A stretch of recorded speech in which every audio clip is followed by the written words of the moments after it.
부족함 없는 노후란 과연 존재할까요? 은퇴 후 매달 꼬박꼬박 연금이 들어오고 평생을 바쳐 마련한 내 이름으로 된 집 한 채가 있다면 더 이상 바랄 것이 없다고 생각하기 쉽습니다. 오늘 우리가 함께 들여다볼 한 분의 삶 역시 겉보기에는 그러했습니다. 은퇴 후 연금도 받고 자녀들도 모두 출가시켰으며 내 집에서 편안한 노후를 보내는 듯 보였습니다. 하지만 시간의 흐름 속에서 무언가 잘못되고 있다는 불안감이 조용히 스며들기 시작했습니다. 통장의 여유는 점점 사라지고 마음의 평화는 조급함으로 변해갔습니다. 자신도 모르는 사이에 소리 없이 가난해지고 있었던 것입니다. 그리고 마침내 깨닫게 되었습니다. 진짜 문제는 돈의 액수가 아니었다는 사실을 말입니다. 어쩌면 이 이야기는 바로 당신의 이야기 혹은 우리의 미래가 될 수 있는 이야기일지도 모릅니다. 노후를 잘 준비했다고 생각하셨다면 혹은 앞으로 여유로운 노후를 꿈꾸고 계신다면 오늘 이 이야기에 잠시 귀를 기울여 주시길 바랍니다. 때로는 우리가 당연하게 여겼던 것들 속에 우리 삶을 뒤흔드는 가장 큰 위험이 숨어 있기 때문입니다. 본격적인 이야기에 앞서 저희 채널의 구독과 알림 설정을 통해 지혜로운 삶의 이야기들을 놓치지 마시길 바랍니다. 여러분의 작은 관심이 더 깊이 있고 의미 있는 콘텐츠를 만드는 데 큰 힘이 됩니다. 저는 올해 67살 된 김영순이라고 합니다. 경기도의 한 소도시에서 남편과 단둘이 살고 있습니다.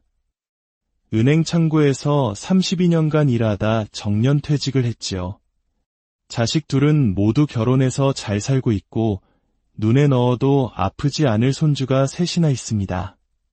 주변에서는 다들 저를 부러워했습니다. 영순이 언니는 참 복도 많아. 걱정 없겠다. 퇴직금으로 4억 원을 받았고 매달 90만 원씩 국민연금도 꼬박꼬박 들어오니까요. 우리 부부 명의의 아파트도 있으니 겉으로 보기엔 남부러울 것 없는 노후였습니다. 퇴직 후 첫 해는 정말 꿈만 같았습니다. 아침에 일어나 작은 텃밭에 나가 상추와 토마토를 돌보고 오후에는 친구들과 동네 카페에 앉아 커피 한 잔을 마시며 시간 가는 줄 모르고 수다를 떨었습니다. 손주들 생일이면 백화점에 들러 예쁜 옷 한 벌 사주는 것이 제 인생의 가장 큰 기쁨 중 하나였습니다. 생활비가 아주 넉넉한 것은 아니었지만 불안하지는 않았습니다. 두둑한 퇴직금이 있었고 매달 연금도 들어오고 있었으니까요. 이만하면 잘 살고 있는 거지라는 생각에 만족했습니다. 그런데 이상하게도 시간이 지날수록 마음 한구석이 조여 오기 시작했습니다. 카드 결제일이 다가오면 가슴이 철렁 내려앉았고 마트에서 장을 볼 때면 장바구니에 물건을 담았다가도 몇 번이고 다시 내려놓는 일이 잦아졌습니다. 특히 기억에 남는 순간이 있습니다. 어느 날 마트에서 장을 보는데 예전 같으면 아무 생각 없이 집어들었을 만 2,000원짜리 소고기 한 팩이 그렇게 부담스러울 수가 없었습니다. 이거 지금 꼭 필요한가 하는 생각에 몇 번이나 망설이다 결국 내려놓았습니다. 5,000원짜리 과일 한 봉지 앞에서도 마찬가지였죠. 평생을 은행에서 돈을 만지며 살아온 제가 말입니다.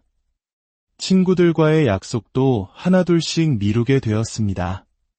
커피 한 잔 값이 뭐 그리 대수라고 매번 다음에 보자며 핑계를 댔습니다.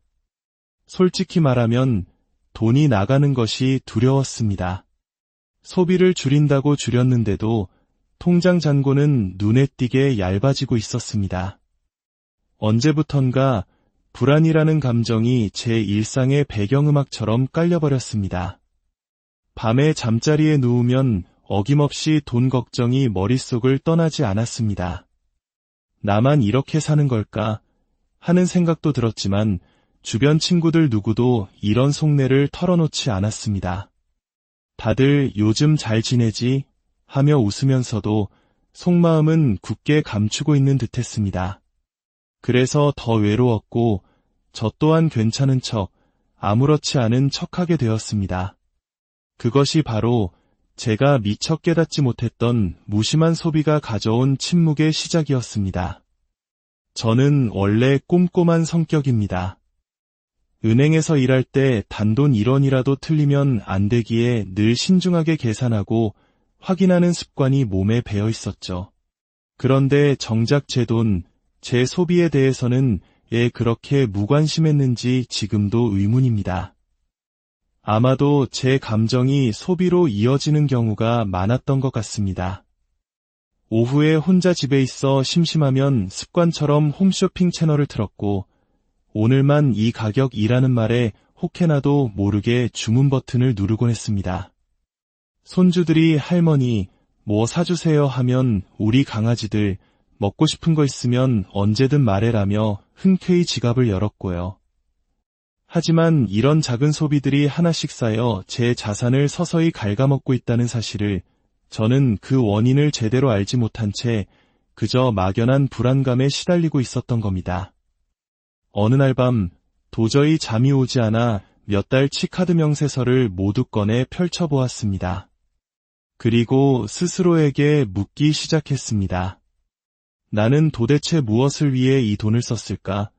배달 앱에서 8만 원, 편의점에서 15만 원, 홈쇼핑에서 12만 원, 각종 자동이체로 나가는 돈이 20만 원. 금액 하나하나는 그리 크지 않았지만 그 개수가 문제였습니다. 새벽에 출출해서 시킨 야식, 심심해서 주문한 건강식품, 손주들 용돈 주려고 편의점에서 뽑은 현금. 가장 충격적이었던 것은 홈쇼핑 결제 내역이었습니다. 어느 날은 마사지기를 샀고 또 다른 날은 공기청정기를 샀더군요. 그런데 정작 그 물건들이 지금 집 어디에 있는지도 기억이 가물가물했습니다. 집안을 둘러보니 포장도 뜯지 않은 상자들이 구석에 쌓여 있었습니다. 마치 다른 사람이 사놓은 것처럼 낯설게 느껴졌습니다. 기가 막혔던 것은 한 달 전에 홍삼 제품을 샀는데 그걸 잊어버리고 또 다른 브랜드의 홍삼을 주문한 기록이었습니다. 심지어 먼저 산 제품은 아직 절반도 먹지 않은 상태였는데 말이죠. 문제는 지출 그 자체가 아니었습니다. 제가 이런 소비들을 전혀 기억하지 못하고 있었다는 사실, 그것이 더 큰 문제였습니다. 은행에서 32년간 그렇게 꼼꼼하게 남의 돈을 계산했던 제가 정작 제 돈은 어떻게 쓰이는지 전혀 모르고 있었던 겁니다. 한두 번쯤은 괜찮다고 넘겼던 작은 소비들이 모여 한 달에 40만 원, 50만 원이 흔적도 없이 사라졌습니다. 연금 90만 원이 들어와도 생활비로 나가는 돈이 130만 원이 넘으니 매달 40만 원 이상씩 적자였던 셈입니다. 그 부족한 돈은 고스란히 퇴직금 통장에서 빠져나가고 있었습니다. 그제야 깨달았습니다. 기록하지 않으면 절대 알 수 없다는 것을. 소비가 나를 통제하는 것이 아니라 내가 소비를 통제해야 한다는 것을 말입니다. 그렇게 한 달 남짓 제 지출 내역을 들여다보며 불안해하던 중 동네 복지관 게시판에 붙은 한 장의 공고가 눈에 들어왔습니다. 퇴직 후 조용히 가난해지는 사람들의 소비 습관이라는 제목의 강연 안내였습니다. 평소라면 그냥 지나쳤을 테지만 그 순간만큼은 달랐습니다. 제가 겪고 있는 막연한 불안의 정체와 너무나도 닮아있는 제목에 가슴이 뛰었습니다. 혹시 나만 이런 게 아닐까 하는 마음에 곧바로 강의를 신청했습니다. 강의실에는 저와 비슷한 연배의 분들이 20여 명 앉아 계셨습니다. 다들 비슷한 고민을 안고 이곳에 오셨는지 표정은 사뭇 진지했습니다. 아, 나만 이런 고민을 하는 게 아니었구나 하는 생각에 조금 안도감이 들면서도 한편으로는 이 문제가 생각보다 심각하다는 생각에 더 불안해졌습니다. 강사가 단상에 올라 던진 첫마디에 강의실에 있던 모든 사람들이 조용히 고개를 끄덕였습니다. 어르신들의 노후 자산을 갉아먹는 것은 투자 실패가 아닙니다. 바로 이 정도는 괜찮겠지 하는 무심한 소비 습관입니다. 그리고 이어진 3가지 사례를 들으며 제 심장은 점점 더 빨리 뛰기 시작했습니다. 강사는 이런 소비 패턴을 보이는 사람들이 퇴직 후 소리 없이 가난해진다고 경고했습니다. 첫째, 사소한 외식과 모임을 반복하는 사람이었습니다. 커피 한 잔, 밥 한 끼가 뭐 얼마나 되겠어? 라고 생각하며 친구들을 만날 때마다 습관적으로 지갑을 여는 사람들 말입니다. 그 순간 제 얼굴이 화끈거렸습니다. 친구들과 만날 때마다 내가 은행 오래 다녔으니 이 정도는 내가 낼게 하며 계산을 도맡아 하던 제 모습이 떠올랐기 때문입니다. 한 번에 6,000원, 8,000원이 모여 한 달이면 15만 원이 훌쩍 넘는 돈이었습니다. 둘째, 감정적으로 홈쇼핑과 온라인 쇼핑을 하는 사람이었습니다. 심심할 때, 우울할 때, 외로울 때 쇼핑으로 허전한 마음을 달래는 사람들 말입니다. 이 말을 듣는 순간 가슴이 철렁했습니다. 완전히 제 이야기였기 때문입니다. 혼자 집에 있는 조용한 오후, 남편이 낮잠이라도 자는 시간이면 그 적막함을 견디지 못하고 홈쇼핑 채널을 틀었습니다. 오늘만 특가, 마지막 기회, 같은 말에 홀린 듯 주문 버튼을 누르곤 했습니다. 남편 몰래 주문한 적도 여러 번 있었습니다. 그게 제 외로움을 달래는 방식이었던 겁니다. 셋째, 명확한 기준 없이 자녀와 손주를 도와주는 사람이었습니다. 자식이 어렵다는 소리만 들으면 자신의 노후는 생각하지 않고 무조건 도와주려고 하는 부모들 말입니다.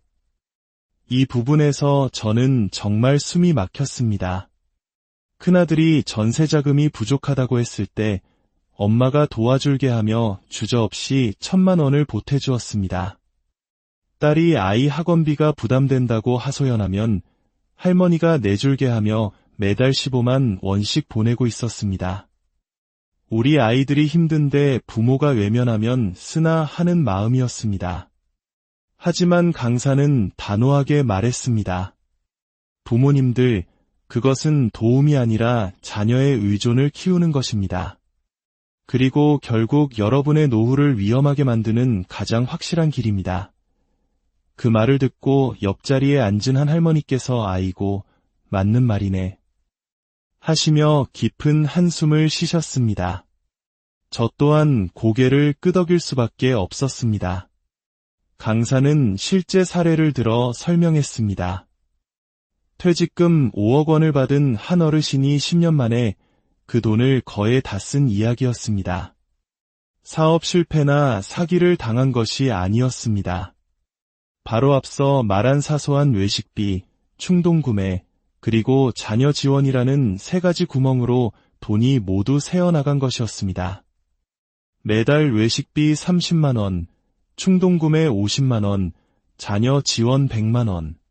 이렇게 매달 180만 원씩 10년이면 2억 1,600만 원입니다. 여기에 물가 상승률까지 고려하면 그 금액은 상상 이상으로 불어납니다.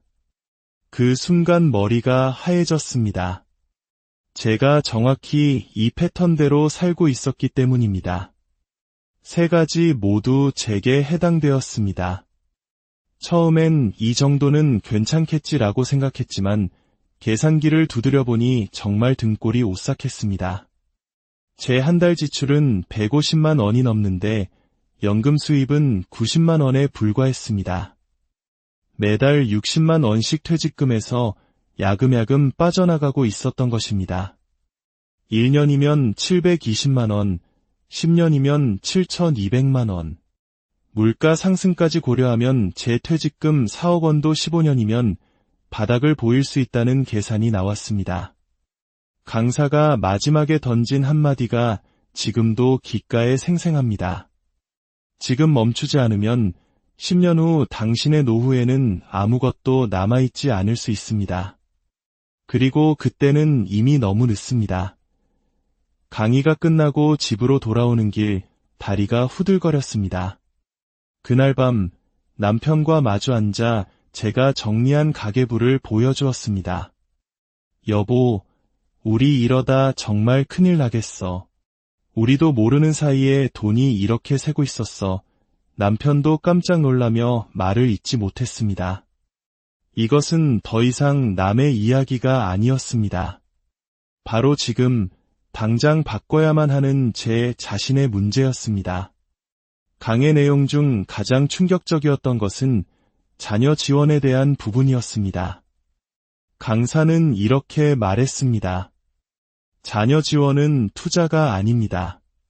사랑의 표현도 아닙니다. 그것은 돌려받을 수 없는 단순한 소비일 뿐입니다. 그 말에 강의실 전체가 찬물을 끼얹은 듯 조용해졌습니다. 돌려받을 수 없을 뿐더러 반복되면 고정비가 됩니다. 게다가 자녀는 그 도움에 익숙해져 점점 당연하게 여기게 됩니다. 정말 그랬습니다. 처음 전세금을 보태주었을 때 미안해하던 아들은 이제는 엄마, 이번에 좀 부족한데 라며 자연스럽게 연락을 해왔습니다. 손주 학원비를 대주기 시작하자 딸은 더 비싼 학원을 알아보며 할머니가 내주시니까 괜찮아 라고 말했습니다. 강사는 더 아픈 말을 했습니다. 부모가 계속 주는 한 자녀는 스스로 자립할 이유를 찾지 못합니다. 결국 부모는 자녀를 도운 것이 아니라 기대하게 만든 것입니다. 그 순간 깨달았습니다. 저는 자식들을 돕는다고 생각했지만 실제로는 그들의 독립을 막고 의존적인 아이로 만들고 있었던 것입니다. 퇴직 후 갑자기 역할이 사라진 제게 엄마, 도와주세요 라는 자식들의 말은 제가 여전히 필요한 사람이라는 존재감을 느끼게 해주었습니다. 하지만 그것은 돈으로 유지되는 위태로운 관계였습니다. 진짜 사랑은 돈을 주는 것이 아니라 자식들이 스스로 설 수 있도록 믿고 기다려주는 것이었습니다. 다음 날부터 저는 원칙을 세웠습니다. 정말 위급한 상황이 아니면 자녀들이 스스로 문제를 해결하도록 지켜보기로 했습니다. 처음에는 쉽지 않았습니다. 하지만 몇 달이 지나자 놀라운 변화가 일어났습니다.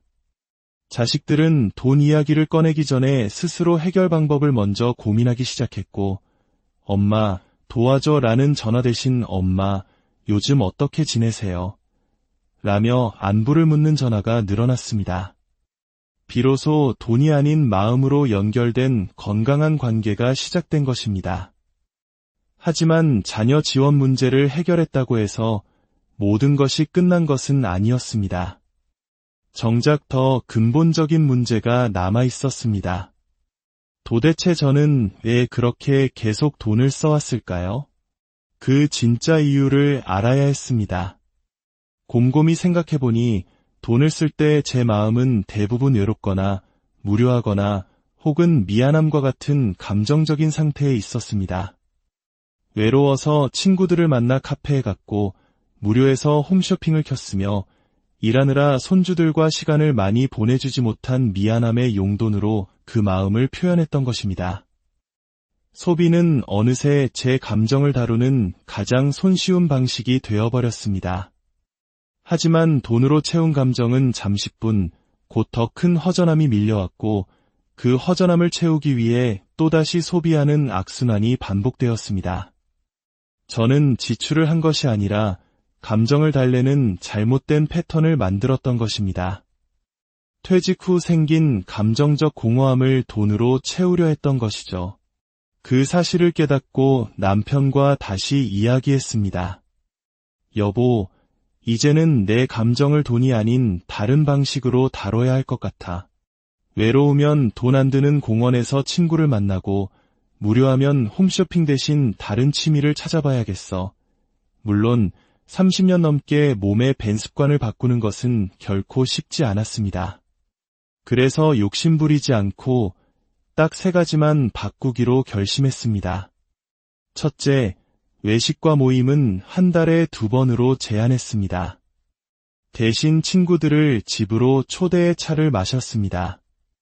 놀랍게도 친구들은 사실 나도 밖에서 돈 쓰는 거 부담스러웠어라며 제 결정을 이해해 주었습니다. 둘째, 쇼핑은 장바구니에 담아두고 하루를 기다렸습니다. 하루가 지나도 사고 싶으면 정말 필요한 것이라는 원칙을 세웠습니다. 놀랍게도 하루만 지나면 80% 이상은 사고 싶은 마음이 사라졌습니다.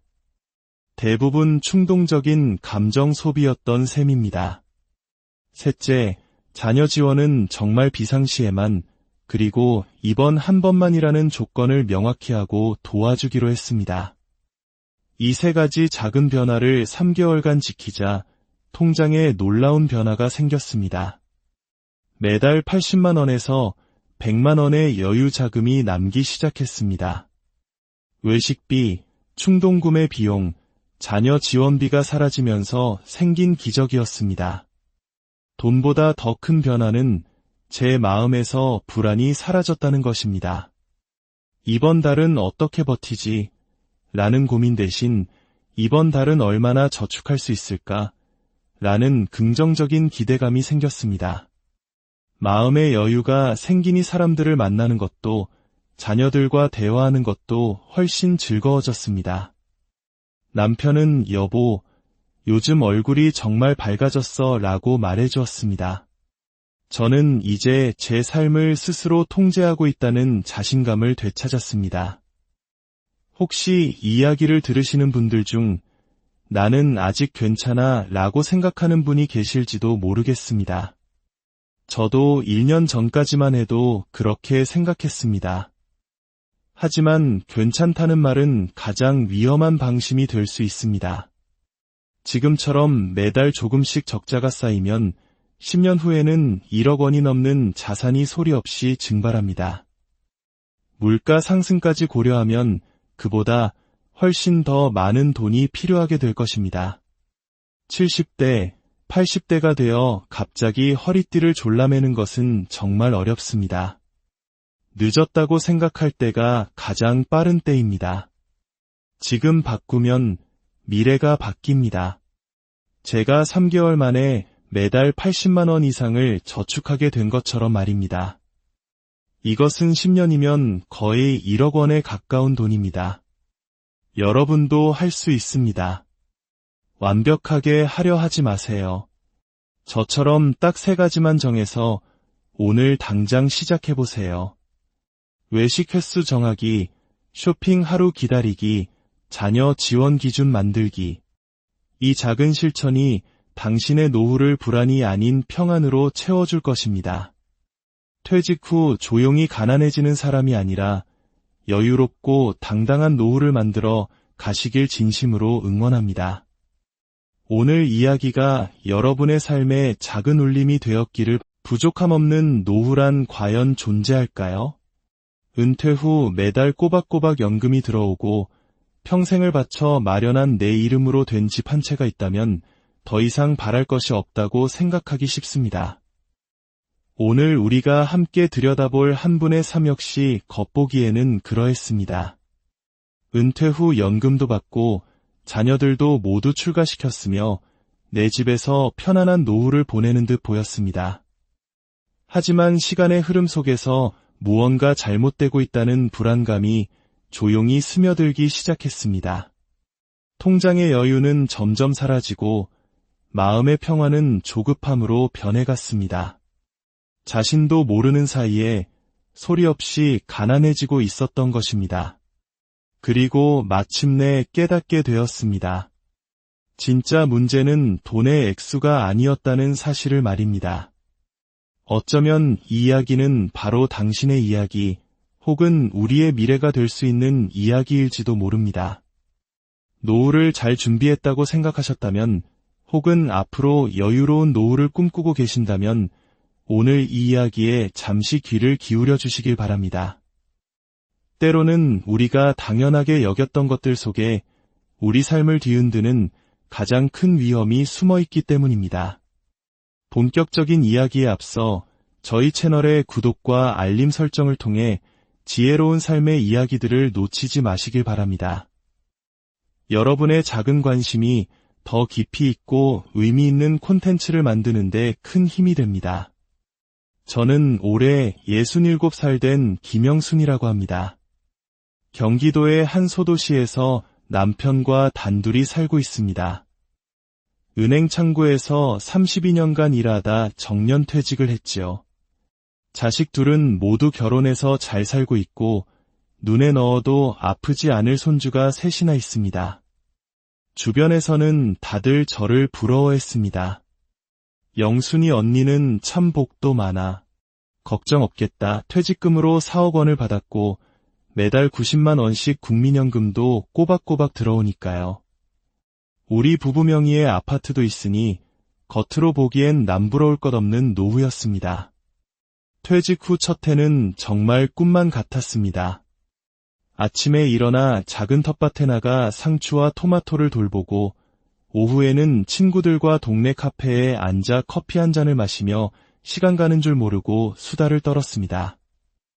손주들 생일이면 백화점에 들러 예쁜 옷 한 벌 사주는 것이 제 인생의 가장 큰 기쁨 중 하나였습니다. 생활비가 아주 넉넉한 것은 아니었지만 불안하지는 않았습니다.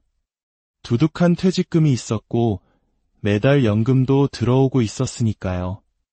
이만하면 잘 살고 있는 거지라는 생각에 만족했습니다. 그런데 이상하게도 시간이 지날수록 마음 한구석이 조여 오기 시작했습니다. 카드 결제일이 다가오면 가슴이 철렁 내려앉았고 마트에서 장을 볼 때면 장바구니에 물건을 담았다가도 몇 번이고 다시 내려놓는 일이 잦아졌습니다. 특히 기억에 남는 순간이 있습니다. 어느 날 마트에서 장을 보는데 예전 같으면 아무 생각 없이 집어들었을 만 2,000원짜리 소고기 한 팩이 그렇게 부담스러울 수가 없었습니다. 이거 지금 꼭 필요한가 하는 생각에 몇 번이나 망설이다 결국 내려놓았습니다. 5,000원짜리 과일 한 봉지 앞에서도 마찬가지였죠. 평생을 은행에서 돈을 만지며 살아온 제가 말입니다. 친구들과의 약속도 하나둘씩 미루게 되었습니다. 커피 한 잔 값이 뭐 그리 대수라고 매번 다음에 보자며 핑계를 댔습니다. 솔직히 말하면 돈이 나가는 것이 두려웠습니다. 소비를 줄인다고 줄였는데도 통장 잔고는 눈에 띄게 얇아지고 있었습니다. 언제부턴가 불안이라는 감정이 제 일상의 배경음악처럼 깔려버렸습니다. 밤에 잠자리에 누우면 어김없이 돈 걱정이 머릿속을 떠나지 않았습니다. 나만 이렇게 사는 걸까 하는 생각도 들었지만 주변 친구들 누구도 이런 속내를 털어놓지 않았습니다. 다들 요즘 잘 지내지? 하며 웃으면서도 속마음은 굳게 감추고 있는 듯했습니다. 그래서 더 외로웠고 저 또한 괜찮은 척, 아무렇지 않은 척하게 되었습니다. 그것이 바로 제가 미처 깨닫지 못했던 무심한 소비가 가져온 침묵의 시작이었습니다. 저는 원래 꼼꼼한 성격입니다. 은행에서 일할 때 단돈 1원이라도 틀리면 안 되기에 늘 신중하게 계산하고 확인하는 습관이 몸에 배어 있었죠. 그런데 정작 제 돈, 제 소비에 대해서는 왜 그렇게 무관심했는지 지금도 의문입니다. 아마도 제 감정이 소비로 이어지는 경우가 많았던 것 같습니다. 오후에 혼자 집에 있어 심심하면 습관처럼 홈쇼핑 채널을 틀었고 오늘만 이 가격이라는 말에 혹해나도 모르게 주문 버튼을 누르곤 했습니다. 손주들이 할머니 뭐 사주세요 하면 우리 강아지들 먹고 싶은 거 있으면 언제든 말해라며 흔쾌히 지갑을 열었고요. 하지만 이런 작은 소비들이 하나씩 쌓여 제 자산을 서서히 갉아먹고 있다는 사실을 저는 그 원인을 제대로 알지 못한 채 그저 막연한 불안감에 시달리고 있었던 겁니다. 어느 날 밤 도저히 잠이 오지 않아 몇 달치 카드 명세서를 모두 꺼내 펼쳐보았습니다. 그리고 스스로에게 묻기 시작했습니다. 나는 도대체 무엇을 위해 이 돈을 썼을까? 배달 앱에서 8만 원, 편의점에서 15만 원, 홈쇼핑에서 12만 원, 각종 자동이체로 나가는 돈이 20만 원. 금액 하나하나는 그리 크지 않았지만 그 개수가 문제였습니다. 새벽에 출출해서 시킨 야식, 심심해서 주문한 건강식품, 손주들 용돈 주려고 편의점에서 뽑은 현금. 가장 충격적이었던 것은 홈쇼핑 결제 내역이었습니다. 어느 날은 마사지기를 샀고 또 다른 날은 공기청정기를 샀더군요. 그런데 정작 그 물건들이 지금 집 어디에 있는지도 기억이 가물가물했습니다. 집안을 둘러보니 포장도 뜯지 않은 상자들이 구석에 쌓여 있었습니다. 마치 다른 사람이 사놓은 것처럼 낯설게 느껴졌습니다. 기가 막혔던 것은 한 달 전에 홍삼 제품을 샀는데 그걸 잊어버리고 또 다른 브랜드의 홍삼을 주문한 기록이었습니다. 심지어 먼저 산 제품은 아직 절반도 먹지 않은 상태였는데 말이죠. 문제는 지출 그 자체가 아니었습니다. 제가 이런 소비들을 전혀 기억하지 못하고 있었다는 사실, 그것이 더 큰 문제였습니다. 은행에서 32년간 그렇게 꼼꼼하게 남의 돈을 계산했던 제가 정작 제 돈은 어떻게 쓰이는지 전혀 모르고 있었던 겁니다. 한두 번쯤은 괜찮다고 넘겼던 작은 소비들이 모여 한 달에 40만 원, 50만 원이 흔적도 없이 사라졌습니다. 연금 90만 원이 들어와도 생활비로 나가는 돈이 130만 원이 넘으니 매달 40만 원 이상씩 적자였던 셈입니다. 그 부족한 돈은 고스란히 퇴직금 통장에서 빠져나가고 있었습니다. 그제야 깨달았습니다. 기록하지 않으면 절대 알 수 없다는 것을. 소비가 나를 통제하는 것이 아니라 내가 소비를 통제해야 한다는 것을 말입니다.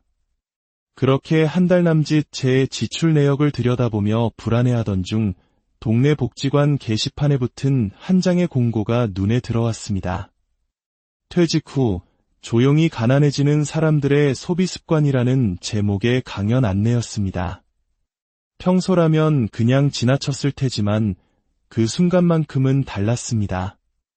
제가 겪고 있는 막연한 불안의 정체와 너무나도 닮아있는 제목에 가슴이 뛰었습니다.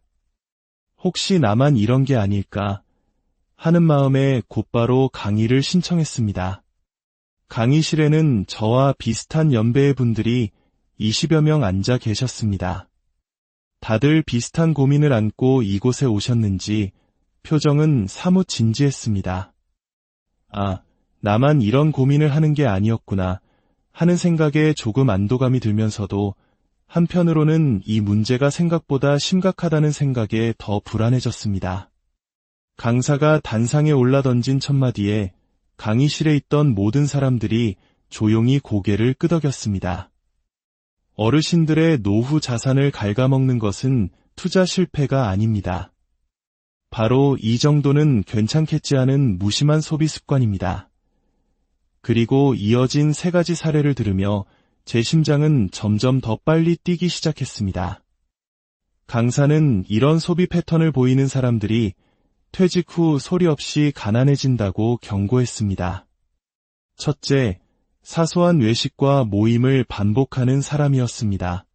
커피 한 잔, 밥 한 끼가 뭐 얼마나 되겠어 라고 생각하며 친구들을 만날 때마다 습관적으로 지갑을 여는 사람들 말입니다. 그 순간 제 얼굴이 화끈거렸습니다. 친구들과 만날 때마다 내가 은행 오래 다녔으니 이 정도는 내가 낼게 하며 계산을 도맡아 하던 제 모습이 떠올랐기 때문입니다.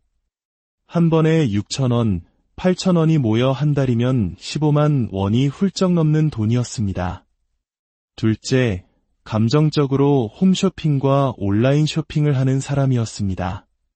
심심할 때, 우울할 때, 외로울 때 쇼핑으로 허전한 마음을 달래는 사람들 말입니다. 이 말을 듣는 순간 가슴이 철렁했습니다. 완전히 제 이야기였기 때문입니다. 혼자 집에 있는 조용한 오후, 남편이 낮잠이라도 자는 시간이면 그 적막함을 견디지 못하고 홈쇼핑 채널을 틀었습니다. 오늘만 특가, 마지막 기회, 같은 말에 홀린 듯 주문 버튼을 누르곤 했습니다. 남편 몰래 주문한 적도 여러 번 있었습니다. 그게 제 외로움을 달래는 방식이었던 겁니다. 셋째, 명확한 기준 없이 자녀와 손주를 도와주는 사람이었습니다. 자식이 어렵다는 소리만 들으면 자신의 노후는 생각하지 않고 무조건 도와주려고 하는 부모들 말입니다. 이 부분에서 저는 정말 숨이 막혔습니다. 큰아들이 전세 자금이 부족하다고 했을 때 엄마가 도와줄게 하며 주저없이 1,000만 원을 보태주었습니다. 딸이 아이 학원비가 부담된다고 하소연하면 할머니가 내줄게 하며 매달 15만 원씩 보내고 있었습니다. 우리 아이들이 힘든데 부모가 외면하면 쓰나 하는 마음이었습니다. 하지만 강사는 단호하게 말했습니다. 부모님들, 그것은 도움이 아니라 자녀의 의존을 키우는 것입니다. 그리고 결국 여러분의 노후를 위험하게 만드는 가장 확실한 길입니다. 그 말을 듣고 옆자리에 앉은 한 할머니께서 아이고, 맞는 말이네. 하시며 깊은 한숨을 쉬셨습니다. 저 또한 고개를 끄덕일 수밖에 없었습니다. 강사는 실제 사례를 들어 설명했습니다. 퇴직금 5억 원을 받은 한 어르신이 10년 만에 그 돈을 거의 다 쓴 이야기였습니다. 사업 실패나 사기를 당한 것이 아니었습니다. 바로 앞서 말한 사소한 외식비, 충동구매, 그리고 자녀 지원이라는 세 가지 구멍으로 돈이 모두 새어나간 것이었습니다. 매달 외식비 30만 원, 충동구매 50만 원, 자녀 지원 100만 원. 이렇게 매달 180만 원씩 10년이면 2억 1,600만 원입니다. 여기에 물가 상승률까지 고려하면 그 금액은 상상 이상으로 불어납니다. 그 순간 머리가 하얘졌습니다. 제가 정확히 이 패턴대로 살고 있었기 때문입니다. 세 가지 모두 제게 해당되었습니다. 처음엔 이 정도는 괜찮겠지라고 생각했지만 계산기를 두드려보니 정말 등골이 오싹했습니다. 제 한 달 지출은 150만 원이 넘는데 연금 수입은 90만 원에 불과했습니다. 매달 60만 원씩 퇴직금에서 야금야금 빠져나가고 있었던 것입니다. 1년이면 720만 원, 10년이면 7,200만 원. 물가 상승까지 고려하면 제 퇴직금 4억 원도 15년이면 바닥을 보일 수 있다는 계산이 나왔습니다. 강사가 마지막에 던진 한마디가 지금도 귓가에 생생합니다. 지금 멈추지 않으면 10년 후 당신의 노후에는 아무것도 남아있지 않을 수 있습니다. 그리고 그때는 이미 너무 늦습니다. 강의가 끝나고 집으로 돌아오는 길 다리가 후들거렸습니다. 그날 밤 남편과 마주 앉아 제가 정리한 가계부를 보여주었습니다. 여보, 우리 이러다 정말 큰일 나겠어. 우리도 모르는 사이에 돈이 이렇게 새고 있었어. 남편도 깜짝 놀라며 말을 잇지 못했습니다. 이것은 더 이상 남의 이야기가 아니었습니다. 바로 지금 당장 바꿔야만 하는 제 자신의 문제였습니다. 강의 내용 중 가장 충격적이었던 것은 자녀 지원에 대한 부분이었습니다. 강사는 이렇게 말했습니다. 자녀 지원은 투자가 아닙니다. 사랑의 표현도 아닙니다. 그것은 돌려받을 수 없는 단순한 소비일 뿐입니다. 그 말에 강의실 전체가 찬물을 끼얹은 듯 조용해졌습니다. 돌려받을 수 없을 뿐더러 반복되면 고정비가 됩니다. 게다가 자녀는 그 도움에 익숙해져 점점 당연하게 여기게 됩니다. 정말 그랬습니다. 처음 전세금을 보태주었을 때 미안해하던 아들은 이제는 엄마, 이번에 좀 부족한데 라며 자연스럽게 연락을 해왔습니다. 손주 학원비를 대주기 시작하자 딸은 더 비싼 학원을 알아보며 할머니가 내주시니까 괜찮아 라고 말했습니다. 강사는 더 아픈 말을 했습니다. 부모가 계속 주는 한 자녀는 스스로 자립할 이유를 찾지 못합니다. 결국 부모는 자녀를 도운 것이 아니라 기대하게 만든 것입니다. 그 순간 깨달았습니다. 저는 자식들을 돕는다고 생각했지만 실제로는 그들의 독립을 막고 의존적인 아이로 만들고 있었던 것입니다. 퇴직 후 갑자기 역할이 사라진 제게 엄마, 도와주세요 라는 자식들의 말은 제가 여전히 필요한 사람이라는 존재감을 느끼게 해주었습니다. 하지만 그것은 돈으로 유지되는 위태로운 관계였습니다. 진짜 사랑은 돈을 주는 것이 아니라 자식들이 스스로 설 수 있도록 믿고 기다려주는 것이었습니다. 다음 날부터 저는 원칙을 세웠습니다. 정말 위급한 상황이 아니면 자녀들이 스스로 문제를 해결하도록 지켜보기로 했습니다. 처음에는 쉽지 않았습니다. 하지만 몇 달이 지나자 놀라운 변화가 일어났습니다. 자식들은 돈 이야기를 꺼내기 전에 스스로 해결 방법을 먼저 고민하기 시작했고, 엄마, 도와줘 라는 전화 대신 엄마, 요즘 어떻게 지내세요? 라며 안부를 묻는 전화가 늘어났습니다. 비로소 돈이 아닌 마음으로 연결된 건강한 관계가 시작된 것입니다. 하지만 자녀 지원 문제를 해결했다고 해서 모든 것이 끝난 것은 아니었습니다. 정작 더 근본적인 문제가 남아 있었습니다. 도대체 저는 왜 그렇게 계속 돈을 써왔을까요? 그 진짜 이유를 알아야 했습니다. 곰곰이 생각해보니 돈을 쓸 때 제 마음은 대부분 외롭거나 무료하거나 혹은 미안함과 같은 감정적인 상태에 있었습니다. 외로워서 친구들을 만나 카페에 갔고 무료해서 홈쇼핑을 켰으며 일하느라 손주들과 시간을 많이 보내주지 못한 미안함의 용돈으로 그 마음을 표현했던 것입니다. 소비는 어느새 제 감정을 다루는 가장 손쉬운 방식이 되어버렸습니다. 하지만 돈으로 채운 감정은 잠시뿐 곧 더 큰 허전함이 밀려왔고 그 허전함을 채우기 위해 또다시 소비하는 악순환이 반복되었습니다. 저는 지출을 한 것이 아니라 감정을 달래는 잘못된 패턴을 만들었던 것입니다. 퇴직 후 생긴 감정적 공허함을 돈으로 채우려 했던 것이죠. 그 사실을 깨닫고 남편과 다시 이야기했습니다. 여보, 이제는 내 감정을 돈이 아닌 다른 방식으로 다뤄야 할 것 같아. 외로우면 돈 안 드는 공원에서 친구를 만나고 무료하면 홈쇼핑 대신 다른 취미를 찾아봐야겠어. 물론 30년 넘게 몸의 밴 습관을 바꾸는 것은 결코 쉽지 않았습니다. 그래서 욕심부리지 않고 딱 3가지만 바꾸기로 결심했습니다. 첫째, 외식과 모임은 한 달에 2번으로 제한했습니다. 대신 친구들을 집으로 초대해 차를 마셨습니다. 놀랍게도 친구들은 사실 나도 밖에서 돈 쓰는 거 부담스러웠어라며 제 결정을 이해해 주었습니다. 둘째, 쇼핑은 장바구니에 담아두고 하루를 기다렸습니다. 하루가 지나도 사고 싶으면 정말 필요한 것이라는 원칙을 세웠습니다.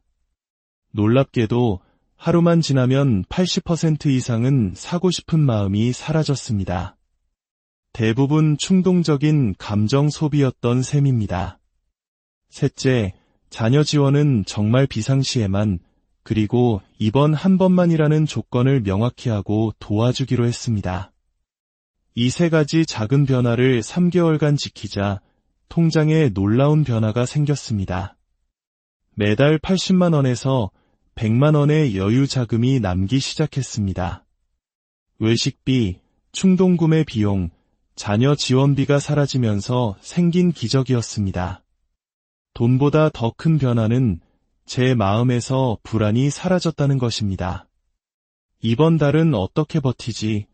라는 고민 대신 이번 달은 얼마나 저축할 수 있을까? 라는 긍정적인 기대감이 생겼습니다. 마음의 여유가 생기니 사람들을 만나는 것도 자녀들과 대화하는 것도 훨씬 즐거워졌습니다. 남편은 여보, 요즘 얼굴이 정말 밝아졌어 라고 말해주었습니다. 저는 이제 제 삶을 스스로 통제하고 있다는 자신감을 되찾았습니다. 혹시 이 이야기를 들으시는 분들 중 나는 아직 괜찮아 라고 생각하는 분이 계실지도 모르겠습니다. 저도 1년 전까지만 해도 그렇게 생각했습니다. 하지만 괜찮다는 말은 가장 위험한 방심이 될 수 있습니다. 지금처럼 매달 조금씩 적자가 쌓이면 10년 후에는 1억 원이 넘는 자산이 소리 없이 증발합니다. 물가 상승까지 고려하면 그보다 훨씬 더 많은 돈이 필요하게 될 것입니다. 70대, 80대가 되어 갑자기 허리띠를 졸라매는 것은 정말 어렵습니다. 늦었다고 생각할 때가 가장 빠른 때입니다. 지금 바꾸면 미래가 바뀝니다. 제가 3개월 만에 매달 80만 원 이상을 저축하게 된 것처럼 말입니다. 이것은 10년이면 거의 1억 원에 가까운 돈입니다. 여러분도 할 수 있습니다. 완벽하게 하려 하지 마세요. 저처럼 딱 3가지만 정해서 오늘 당장 시작해보세요.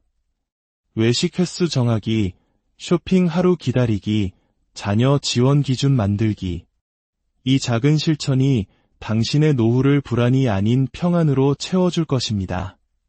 퇴직 후 조용히 가난해지는 사람이 아니라 여유롭고 당당한 노후를 만들어 가시길 진심으로 응원합니다. 오늘 이야기가 여러분의 삶에 작은 울림이 되었기를. 부족함 없는 노후란 과연 존재할까요? 은퇴 후 매달 꼬박꼬박 연금이 들어오고 평생을 바쳐 마련한 내 이름으로 된 집 한 채가 있다면 더 이상 바랄 것이 없다고 생각하기 쉽습니다. 오늘 우리가 함께 들여다볼 한 분의 삶 역시 겉보기에는 그러했습니다. 은퇴 후 연금도 받고 자녀들도 모두 출가시켰으며 내 집에서 편안한 노후를 보내는 듯 보였습니다. 하지만 시간의 흐름 속에서 무언가 잘못되고 있다는 불안감이 조용히 스며들기 시작했습니다. 통장의 여유는 점점 사라지고 마음의 평화는 조급함으로 변해갔습니다. 자신도 모르는 사이에 소리 없이 가난해지고 있었던 것입니다. 그리고 마침내 깨닫게 되었습니다.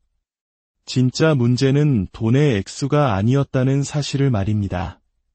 어쩌면 이 이야기는 바로 당신의 이야기 혹은 우리의 미래가 될 수 있는 이야기일지도 모릅니다. 노후를 잘 준비했다고 생각하셨다면 혹은 앞으로 여유로운 노후를 꿈꾸고 계신다면 오늘 이 이야기에 잠시 귀를 기울여 주시길 바랍니다. 때로는 우리가 당연하게 여겼던 것들 속에 우리 삶을 뒤흔드는 가장 큰 위험이 숨어 있기 때문입니다. 본격적인 이야기에 앞서 저희 채널의 구독과 알림 설정을 통해 지혜로운 삶의 이야기들을 놓치지 마시길 바랍니다. 여러분의 작은 관심이 더 깊이 있고 의미 있는 콘텐츠를 만드는 데 큰 힘이 됩니다. 저는 올해 67살 된 김영순이라고 합니다. 경기도의 한 소도시에서 남편과 단둘이 살고 있습니다. 은행 창구에서 32년간 일하다 정년퇴직을 했지요.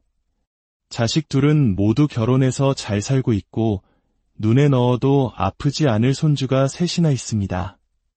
주변에서는 다들 저를 부러워했습니다. 영순이 언니는 참 복도 많아. 걱정 없겠다. 퇴직금으로 4억 원을 받았고 매달 90만 원씩 국민연금도 꼬박꼬박 들어오니까요. 우리 부부 명의의 아파트도 있으니 겉으로 보기엔 남부러울 것 없는 노후였습니다. 퇴직 후 첫 해는 정말 꿈만 같았습니다. 아침에 일어나 작은 텃밭에 나가 상추와 토마토를 돌보고 오후에는 친구들과 동네 카페에 앉아 커피 한 잔을 마시며 시간 가는 줄 모르고 수다를 떨었습니다. 손주들 생일이면 백화점에 들러 예쁜 옷 한 벌 사주는 것이 제 인생의 가장 큰 기쁨 중 하나였습니다. 생활비가 아주 넉넉한 것은 아니었지만 불안하지는 않았습니다. 두둑한 퇴직금이 있었고 매달 연금도 들어오고 있었으니까요. 이만하면 잘 살고 있는 거지라는 생각에 만족했습니다. 그런데 이상하게도 시간이 지날수록 마음 한구석이 조여 오기 시작했습니다. 카드 결제일이 다가오면 가슴이 철렁 내려앉았고 마트에서 장을 볼 때면 장바구니에 물건을 담았다가도 몇 번이고 다시 내려놓는 일이 잦아졌습니다. 특히 기억에 남는 순간이 있습니다.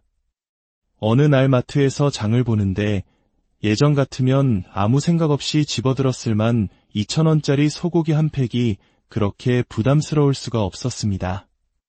이거 지금 꼭 필요한가 하는 생각에 몇 번이나 망설이다 결국 내려놓았습니다. 5,000원짜리 과일 한 봉지 앞에서도 마찬가지였죠. 평생을 은행에서 돈을 만지며 살아온 제가 말입니다. 친구들과의 약속도 하나둘씩 미루게 되었습니다. 커피 한 잔 값이 뭐 그리 대수라고 매번 다음에 보자며 핑계를 댔습니다. 솔직히 말하면 돈이 나가는 것이 두려웠습니다. 소비를 줄인다고 줄였는데도 통장 잔고는 눈에 띄게 얇아지고 있었습니다. 언제부턴가 불안이라는 감정이 제 일상의 배경음악처럼 깔려버렸습니다. 밤에 잠자리에 누우면 어김없이 돈 걱정이 머릿속을 떠나지 않았습니다. 나만 이렇게 사는 걸까 하는 생각도 들었지만 주변 친구들 누구도 이런 속내를 털어놓지 않았습니다. 다들 요즘 잘 지내지? 하며 웃으면서도 속마음은 굳게 감추고 있는 듯했습니다. 그래서 더 외로웠고 저 또한 괜찮은 척, 아무렇지 않은 척하게 되었습니다. 그것이 바로 제가 미처 깨닫지 못했던 무심한 소비가 가져온 침묵의 시작이었습니다. 저는 원래 꼼꼼한 성격입니다.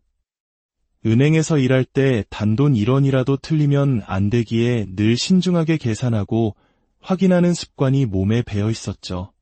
그런데 정작 제 돈, 제 소비에 대해서는 왜 그렇게 무관심했는지 지금도 의문입니다. 아마도 제 감정이 소비로 이어지는 경우가 많았던 것 같습니다. 오후에 혼자 집에 있어 심심하면 습관처럼 홈쇼핑 채널을 틀었고 오늘만 이 가격이라는 말에 혹해나도 모르게 주문 버튼을 누르곤 했습니다. 손주들이 할머니 뭐 사주세요 하면 우리 강아지들 먹고 싶은 거 있으면 언제든 말해라며 흔쾌히 지갑을 열었고요.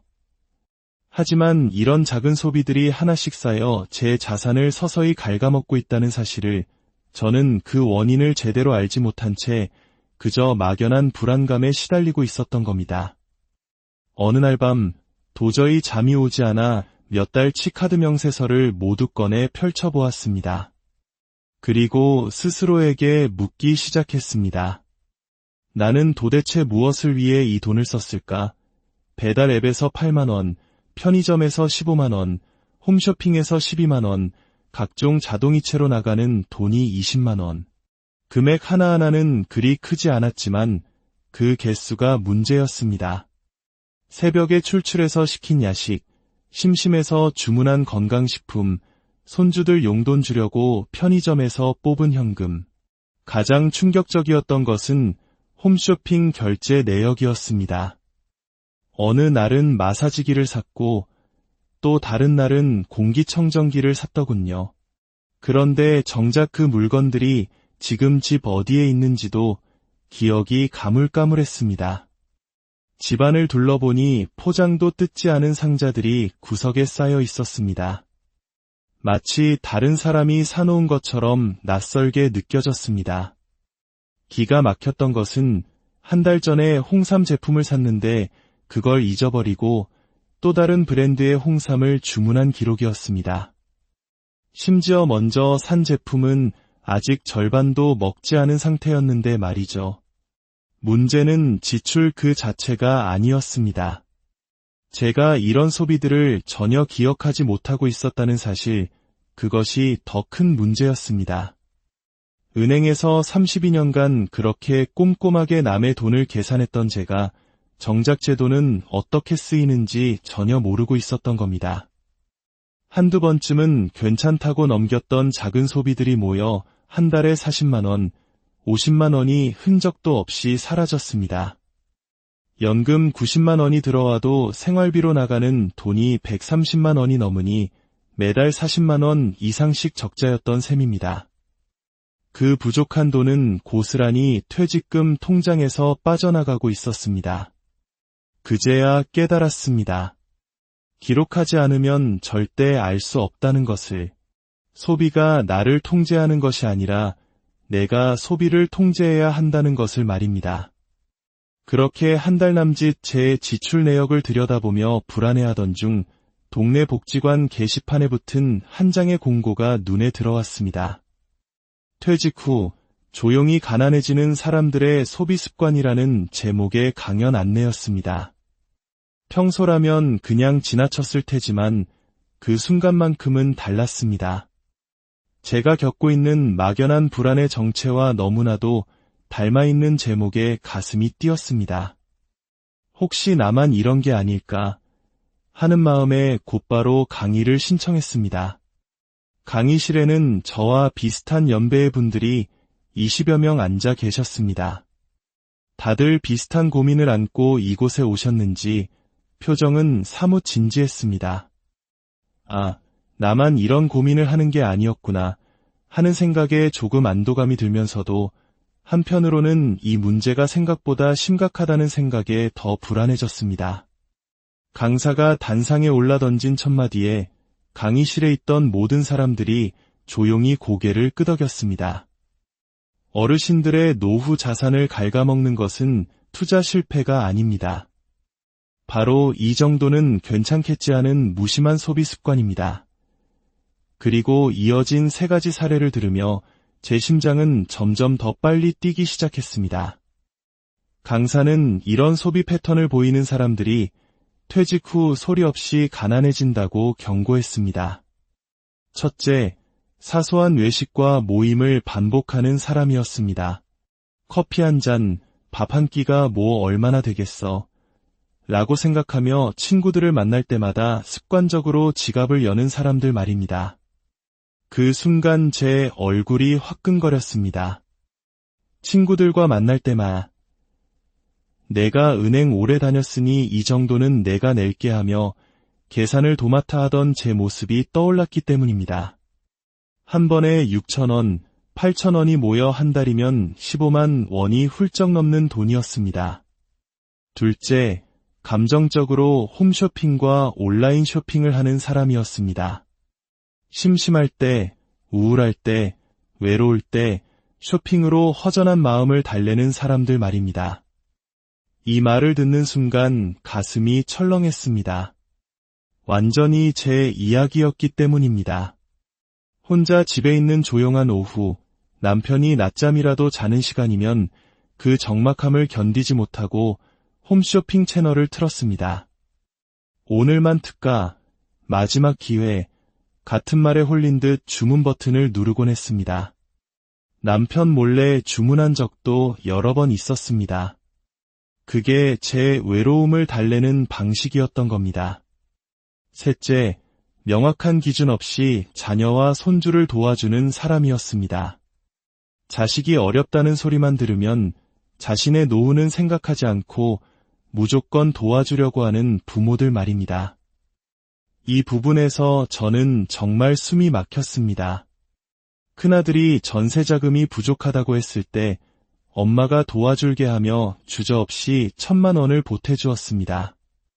딸이 아이 학원비가 부담된다고 하소연하면 할머니가 내줄게 하며 매달 15만 원씩 보내고 있었습니다. 우리 아이들이 힘든데 부모가 외면하면 쓰나 하는 마음이었습니다. 하지만 강사는 단호하게 말했습니다. 부모님들, 그것은 도움이 아니라 자녀의 의존을 키우는 것입니다. 그리고 결국 여러분의 노후를 위험하게 만드는 가장 확실한 길입니다. 그 말을 듣고 옆자리에 앉은 한 할머니께서 아이고, 맞는 말이네 하시며 깊은 한숨을 쉬셨습니다. 저 또한 고개를 끄덕일 수밖에 없었습니다. 강사는 실제 사례를 들어 설명했습니다. 퇴직금 5억 원을 받은 한 어르신이 10년 만에 그 돈을 거의 다 쓴 이야기였습니다. 사업 실패나 사기를 당한 것이 아니었습니다. 바로 앞서 말한 사소한 외식비, 충동구매, 그리고 자녀 지원이라는 세 가지 구멍으로 돈이 모두 새어나간 것이었습니다. 매달 외식비 30만 원, 충동구매 50만 원, 자녀 지원 100만 원. 이렇게 매달 180만